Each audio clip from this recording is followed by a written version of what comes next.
Welcome back in Kusina ni Arcii, everybody! At meron na naman tayong panibagong recipe in Kusina ni Arcii. First time ever in my vlog. First time ever in Kusina ni Arcii. First time ko din tong lulutuin ever. This is very simple. This is in one pot lang. This recipe is called one pot chicken. Yes. I have been, guys, parang naano ko lang siya. Nakita ko lang siya sa flash, sa commercials, sa TV. Then sabi ko, uy, parang maganda siya. Parang maganda siyang gawin. Meron lang akong mga, you know me guys, pag meron akong nakitang mga recipes, hindi ko fina-follow yung instructions. I made my own. I am always recreating and discovering something. That's me. So guys, this is my recipe. Original from me. Charot. And our ingredients are, meron tayo ditong chicken thigh, 4 pieces of chicken thigh. And meron tayong tomato sauce na merong, cubes na tomatoes. Ayan. And we have here onions and spring onions. Red onions actually. And we have olive oil. And we have sesame oil, salt and pepper. And guys, meron tayo ditong samyang.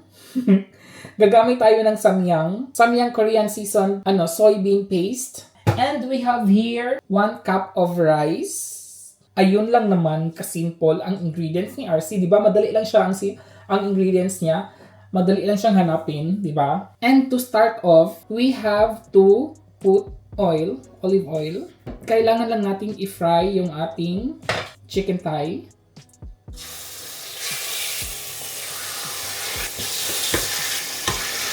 So, kailangan lang siyang mag-brown each side. Ayan guys. Mag-brown na sa each side. Nilagyan ko pala siya ng salt and pepper. So, kailangan lang natin siyang that. Itong balat guys, kukunin natin to. At saka i-fry. Kunin natin siya.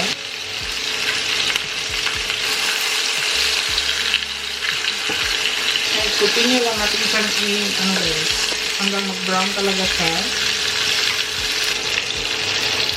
Okay guys, kukunin lang natin itong chicken skin. And set aside lang to. And continue lang natin itong gawin. Lagyan natin ito sa gilid. And kailangan lang natin i-fry yung ating onions.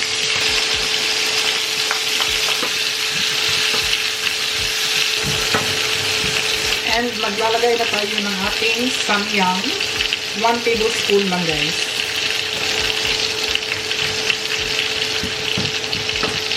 Ituin lang na natin sa blend. And pwede lang natin siyang i-mix. Scrape natin yung guys. Para makuha yung mga na-fry. Lagay ko lang siya sa gilid each. And then guys, i-add na natin yung ating tomato. Pero meron akong ang gagawin natin dito sa tomato sauce is yung sauce na muna. I-zip ko lang siya guys. Yan lang muna. Kasi yung sauce lang muna yung gusto kong ilagay.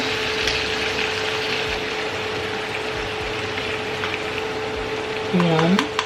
Lulutuin muna natin itong tomato sauce guys. Hanggang siya mag-sticky. Okay guys, as you can see, nag-sticky na talaga siya. Scrape lang natin yung gilid. Ayan. Kunin natin yung mga na-fried. And ayan siya guys. Mag-a-add lang tayo ng rice. Hinugasan ko na to guys kasi kanina hindi natin hinugasan, diba? Add lang natin siya dyan. This is 1 cup of rice. And mix lang natin siya guys. Diba? Ibang-iba to sa recipe na usually niluluto ni Arcii sa kusina ni Arcii, diba? Bagong-bago talaga siya guys. Kaya I'm excited kung ano ang lasa nito. So, ipa-fry ko lang konti yung rice hanggang siya konti lang naman. Ayan siya, everybody. Since naglagay tayo ng 1 cup of rice, so maglalagay tayo ng 2 cups of water. Maglalagay tayo ng 2 cups of water. Ayan. And then yung ating tomatoes na sinif guys, ilagay lang natin. Yan, nasali pa na Yan. And then just mix it all together. Palakasan konti yung para madali siyang mag-boil. This time, we will add salt. Little bit lang salt. Kamay-kamay na to guys. Little bit ba yun? Pepper. Ayun. And then mix lang siya. Konti. Okay. Lulutuin lang natin itong rice for 15 minutes. And in a medium-low heat. Pahinaan ko lang yung apoy para hindi siya masunog. Alam niyo naman pag nagluluto tayo ng rice, di ba? Ganun lang kadali yung ating recipe for today. Guys, gusto ko siyang i-check. It's just, 13 minutes. Gusto ko lang siya i-check para malaman natin kung okay ba siya. Hindi siya masusunog or parang ganun. In 1, 2, 3. Oh my God. Tingnan nyo naman yan, di ba? Ang ganda na niya. Ready na siya. Luto na din yung rice. Before natin to i-finish yung 2 minutes, kasi meron pa tayong 2 minutes guys, gusto kong maglagay ng green peas. Frozen to sila guys. Ayoko yung nasa can kasi brown ng color tapos maliliit. Look guys, mas maganda yung niya, texture niya kaysa nasa can. Ayan. I-spread lang natin to well para maluto talaga siya. And then, maglalagay tayo ng konti lang namang sesame oil para yung, taste of aroma niya, di ba?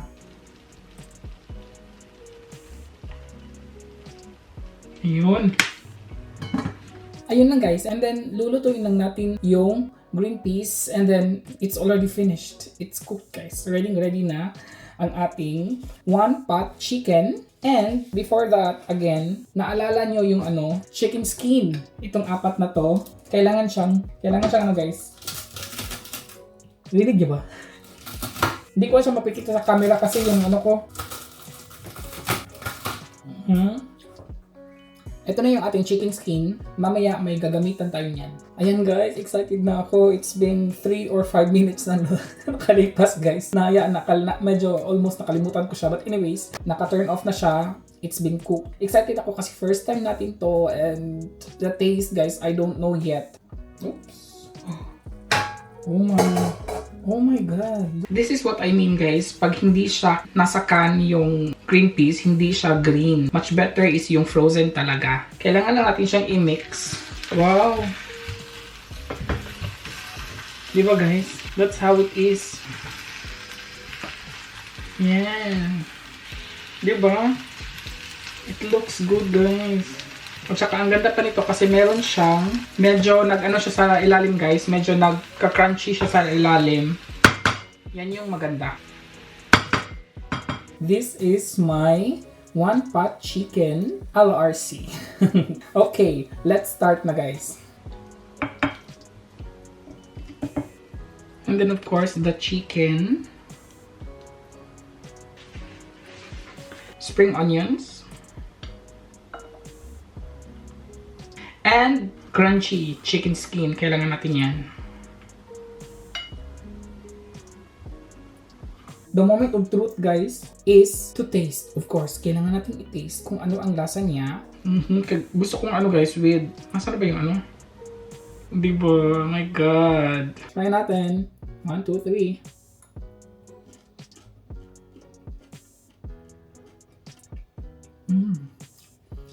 Iba yung sarap niya guys.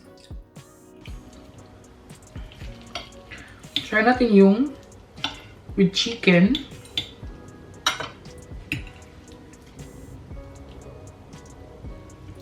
Lagyan natin ng chicken skin.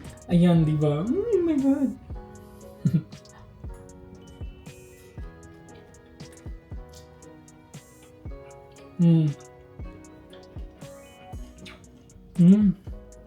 Guys, promise. Try nito. Ang bilis lang, walang hassle lutuin, at ang sarap. Yung crunchiness ng chicken skin with spring onions, with sesame oil, and then the green beans. My God, guys.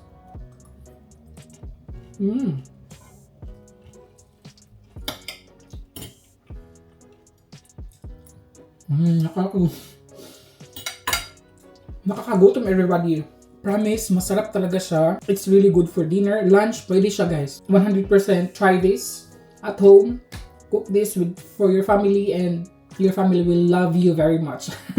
And ayun po, doon na naman nagtatapos ang ating episode for today. Maraming salamat po sa panunood and I hope you like our episode for today. And please guys, don't forget to click the like button. And of course guys, sa mga hindi pa po nakapag-subscribe, subscribe na po kayo at maraming salamat po sa pag-subscribe. Just click the subscribe button po. Paki-click na lang din po yung bell button para ma-notified kayo every time meron tayong new uploads. Maraming salamat po talaga. Until in my next vlog everybody, ingat! Cheers!